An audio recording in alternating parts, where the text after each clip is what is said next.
बिस्मिल्लाहिर्रहमानिर्रहीम। अस्सलाम वालेकुम। आज 20 अप्रैल बरोज़ बुध हम बात करेंगे दो अहम इशूज़ के हवाले से। वफाकी काबीना बना दी गई लेकिन उसके बाद भी पीपल्स पार्टी और नून लीग के अख्तिलाफ़ात ख़त्म ना हो सके। इस वक्त जब मैं आपसे बात कर रहा हूँ तो 3 बड़े अख्तिलाफ़ात जन्म ले चुके हैं और वो 3 अख्तिलाफ़ात कौन से हैं? बिलावल ज़रदारी हंगामी तौर पर क्यों नवाज़ शरीफ से मिलने के लिए लंदन जा रहे हैं? मामला क्या है? लड़ाई क्या है? बड़ी अहम तफ़सीलात हैं जो मैं आपके साथ शेयर करने जा रहा हूँ। और बिलावल ज़रदारी ने हलफ क्यों नहीं उठाया, उसकी तफसील भी मैं आपके साथ शेयर करूंगा। साथ हम बात करेंगे हमज़ा शहबाज की तरफ से लाहौर हाई कोर्ट में एक दरख्वास्त कल दायर की गई थी, जो दरख्वास्त नामुकम्मल करार देते हुए रजिस्ट्रार लाहौर हाई कोर्ट ने वापस कर दी थी। हमज़ा शहबाज जिस बहरान में फंसे हैं वो उससे निकल ही नहीं पा रहे और जो उनका गवर्नर जो उनका वज़ीर आला बनने का ख्वाब था वो दूर से दूर होता जा रहा है। उसकी तफसील भी मैं आपके साथ शेयर करूँगा। एक और केस है, और जब शहबाज शरीफ की हुकूमत बनी तो उसके बाद शहबाज शरीफ की हुकूमत की तरफ से ये कहा गया कि हम सानिया मरी पर तहकीकात करवाएंगे और जो ज़िम्मेदारान हैं उनको हम सज़ा देंगे। अब जानते हैं कि एक बदकिस्मत वाक़या है सानिया मरी और इमरान खान के दौर में जो कुछ सानियात हुए हैं उसमें एक ये सानिया था जिसमें आप कह सकते हैं कि इंतज़ामिया की बहुत बड़ी गफलत थी जिसकी वजह से इतना बड़ा नुकसान हुआ। बहरहाल उस पर लाहौर हाई कोर्ट का जो रावलपिंडी बेंच है और जस्टिस चौधरी अब्दुल अजीज़ साहब हैं उन्होंने उस वक्त दरख्वास्तें गई थी और उन्होंने उसके ऊपर एक्शन लिया था।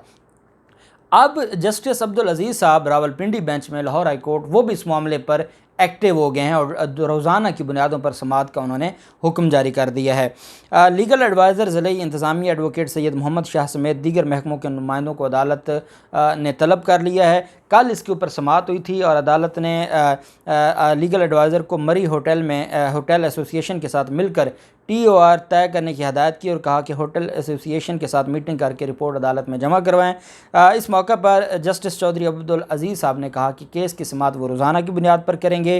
वकील दरख्वास्त गुजार ने सवाल उठाया कि सानिया वाले दिन ऑपरेटर्स की बजाय हेल्पर्स और टेक्नीशियंस से काम लिया गया। अदालत ने महकमा हाईवेज़ मरी के अमले की तकर्रियों की फहरिस्त भी तलब कर ली और TMA मरी और सेक्रेटरी लोकल गवर्नमेंट को अगली समाअत पर तलब कर लिया। अदालत ने सानिया के बाद गैर कानूनी तामीरात और तजावुज़ात के ख़िलाफ़ कार्रवाई की रिपोर्ट भी तलब कर ली। अदालत ने केस की समाअत आज 20 फरवरी के लिए 19 अप्रैल से 20 अप्रैल के लिए मुलतवी की थी और ये 7 जनवरी का वाक़या है जिसमें 23 अफराद का इंतकाल हुआ था गाड़ियों में फंसे। वो अल्लाह माफ़ करे क़यामत सूरा थी और उसके बाद फिर सख्त एक्शन भी लिए गए थे। लेकिन हुकूमत की ये स्टेटमेंट और हुकूमत की तरफ से कहना कि हम इस सारे मामले पर तहकीकात कराएंगे और वो बेसिकली उनको और कुछ मिला नहीं है तो अब वो एक ही वाक़या को उठा सकते हैं और उस बुनियाद पर वो तहकीकात करके उस वक्त के जो सरकारी मुलाजमीन हैं उनके ख़िलाफ़ सारी चीज़ों को लाना चाहते हैं। जबकि ये जो एक डेवलपमेंट हुई है Lahore high court Rawalpindi bench की तरफ से कि रोज़ाना की बुनियादों पर समाअत होगी, ये क्या मामला है? देखते हैं कि आज इस समाअत में क्या होता है और ये सारा मामला कहाँ जाता है। दूसरी तरफ हमज़ा शहबाज की तरफ से दरख्वास्त दायर की गई थी और वज़ीर आला पंजाब का हलफ एक मुअम्मा बन गया है। वो पहले इलेक्शन वज़ीर आला पंजाब का 1 अप्रैल को जो रिज़ाइन दिया गया था जिसको अब गैर आइनी डिक्लेयर किया गया है जो एडवोकेट जनरल पंजाब की तरफ से, और गवर्नर पंजाब ने आज उस पर अहम इजलास बुलाया और आज एक बड़ा धमाका हो सकता है गवर्नर पंजाब की तरफ से।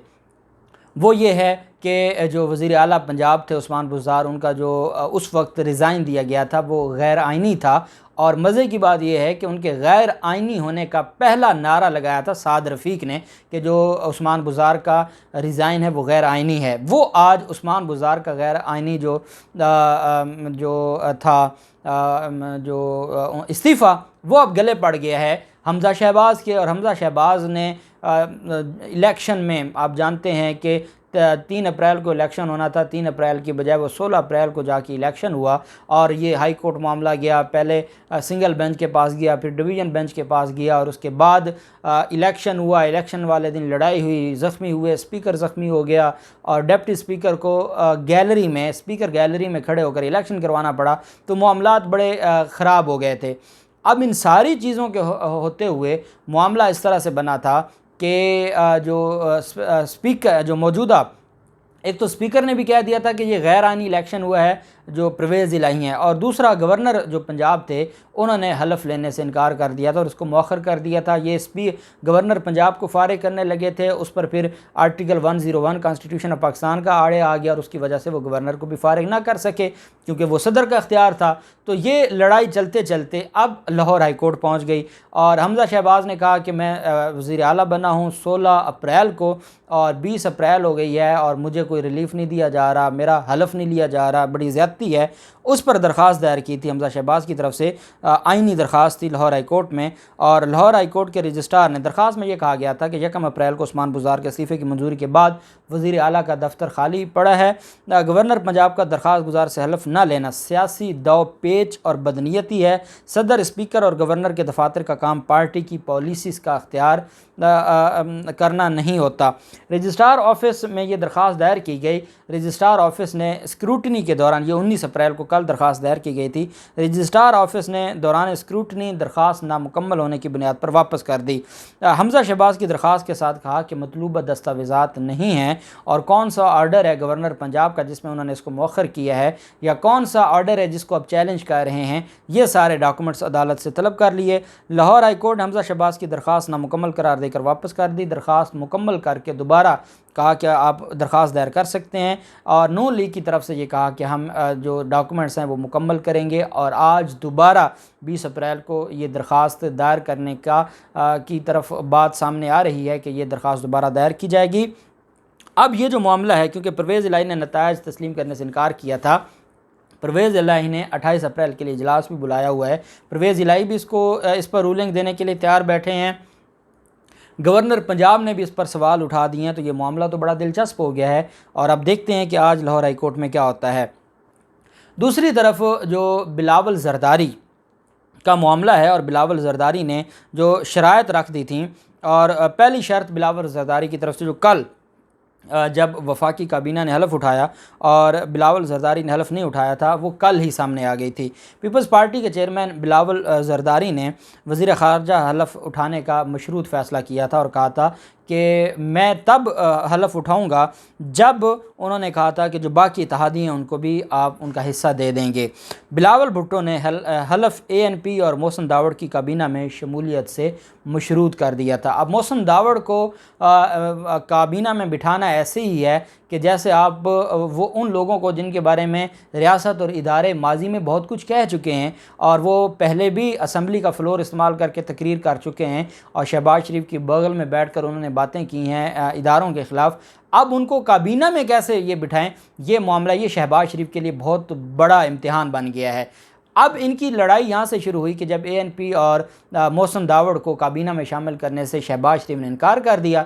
जब शहबाज शरीफ ने इनकार किया तो बिलावल जरदारी ने कहा कि मैं हलफ नहीं उठाता, क्योंकि बिलावल जरदारी का हलफ ना उठाने से मुराद ये है कि अभी तक डेड लॉक बरकरार है पीपल्स पार्टी और नून लीग में, और जब पीपल्स पार्टी और नून लीग में डेड लॉक बरकरार है तो उसके बाद हुकूमत तो चलने वाली है नहीं, क्योंकि मेजर तो ये दो जमातें हैं। उस पर फिर जब शहबाज शरीफ मामलात से पीछे हट गए और शहबाज शरीफ आप जानते हैं फिर उनकी मीटिंग्स भी हुई और सारी चीज़ें, उस पर फिर बिलावल जरदारी ने कहा कि हमारी नवाज शरीफ के साथ कमिटमेंट हुई थी, अगर अब शहबाज शरीफ इन सारे मामलात से पीछे हटने जा रहे हैं तो उसका मतलब यह है कि शहबाज शरीफ अपने कमिटमेंट से पीछे हट रहे हैं। और उन्होंने कहा कि हम जाएंगे नवाज शरीफ के पास और उनके साथ तय करेंगे कि आप हमें बता दें कि आपने हमारे साथ ऐसे ही चलना है तो फिर तो हम पीछे हट जाते हैं, अगर हमारे साथ आपने खुलकर चलना है तो फिर आप मोहसिन दावड़ को भी दें, बाकियों को भी दें, क्योंकि एक बहुत बड़ा इख्तिलाफ है। आप जानते हैं कि पीपल्स पार्टी को हमेशा प्रो ईरान समझा गया और जो नून लीग है उसको हमेशा प्रो सऊदी अरब समझा गया, और इस वक्त जो वहाँ पर लड़ाई है, जो बागियों की हुसी बागियों की लड़ाई है और उसके बाद जो मामलात हैं वो सारे के सारे ये इन लोगों का इकट्ठे होना बिल्कुल कहीं समझ नहीं आता था। और अब बिलावल जरदारी को भी पता है कि उनकी अपनी सियासत सारी की सारी और सारे मामलात उनको भी पता हैं। इस वजह से दूसरी लड़ाई ये हुई कि बशीर मेमन जो कि साबिक FIA के डायरेक्टर थे और जिनको मरीम नवाज़ के तर्जमान भी कहा जाता रहा, जिनके खिलाफ केसेस भी साबिका FIA ने बनाए थे, और वो साबिक DG FIA थे और कहते थे कि मुझे इमरान खान ने यह कहा कि आप शरीफ ख़ानदान के ख़िलाफ़ केसेस बनाएं। अब वो शरीफ ख़ानदान के ख़िलाफ़ तो केसेस क्या बनाने थे, जरदारी के ख़िलाफ़ वो तहकीकात करते रहे। बशीर मेमन को अब पीपल्स नून लीग ओहदा देना चाहती है, मरीम नवाज़ ओहदा देना चाहती हैं, क्योंकि उसने PTI के दौरे हुकूमत में बड़ा साथ दिया और खुलकर तर्जमानी की मुस्लिम लीग नून की। अब जो बशीर मेमन हज़म नहीं हो रहे पीपल्स पार्टी से, पीपल्स पार्टी ये समझती है कि हमारे ख़िलाफ़ जो तहकीकात थी वो सारी की सारी मनी लॉन्ड्रिंग की, आसिफ जरदारी के ख़िलाफ़ वो करने वाला बशीर मेमन है। इस वजह से वो बशीर मेमन के मामले पर भी अड़े हुए हैं और बशीर मेमन के मामले को लेकर भी उनकी जो चीज़ें हैं वो तय नहीं हैं। तीसरी चीज़ ये है कि जो चेयरमैन सेनेट की सीट है उस पर पीपल्स पार्टी कह रही है कि ये हमारा बुनियादी हक है जिससे हम दस्तबरदार नहीं होंगे। ये कमर ज़मान कायरा की तरफ से ये स्टेटमेंट दी गई है और वो कहते हैं कि चेयरमैन सेनेट से मुतल्लक मुतालबे को तयशुदा करार दे दिया है और उन्होंने कहा है कि ये तो तयशुदा बात है, कौमी असम्बली में नून लीग की अक्सरियत है जबकि सेनेट में पीपल्स पार्टी की अक्सरियत है, जिसकी जहाँ अक्सरियत होगी चेयरमैन उनका होगा। इस वजह से अब इनसे को पूछे कि वहाँ भी स्पीकर आपका ही है जहाँ पर आपकी मेजॉरिटी नहीं है, तो यहाँ फिर सेनेट की भी आपने चेयरमैनशिप लेनी है, तो फिर नून लीग तो फारिग हो गई। लेकिन कमर ज़मान का ये कहना है कि सदर मुमलिकत के हवाले से अभी हमारी लड़ाई जारी है और अभी वो ऑफिस खाली नहीं है। सदर मुमलिकत का जब ऑफिस खाली होगा तो फिर वो आसिफ जरदारी का ही है, लेकिन चेयरमैन सेनेट फ़िलहाल पाकिस्तान पीपल्स पार्टी के हैं। अब इनके दरमियान बेसिकली 4 लड़ाइयाँ हो गई। एक तो मोहसिन दावड़ और ANP को काबीना में शामिल करने की लड़ाई, जिस पर बिलावल जरदारी पूरा वफद लेके नवाज शरीफ के पास जा रहे हैं। दूसरी बशीर मेमन की लड़ाई है। तीसरी चेयरमैन सेनेट की लड़ाई है और चौथी फिर सदर की है, जिसकी वजह से फजलुर रहमान घर बैठ गए। तो ये लड़ाई बड़ी दिलचस्प होती जा रही है। उधर जो हमज़ा शहबाज का हलफ लेना है वो अजीब ही एक नई कहानी बनती जा रही है और बड़े से बड़ा आईनी बहरान बनता जा रहा है। देखते हैं ये ऊँट किस करवट बैठता है। जो भी तफसीलात होंगी आपके साथ शेयर करते रहेंगे। अल्लाह पाक पाकिस्तान कामयाब नासिर हो। बहुत शुक्रिया। अल्लाह हाफिज़। पाकिस्तान जिंदाबाद।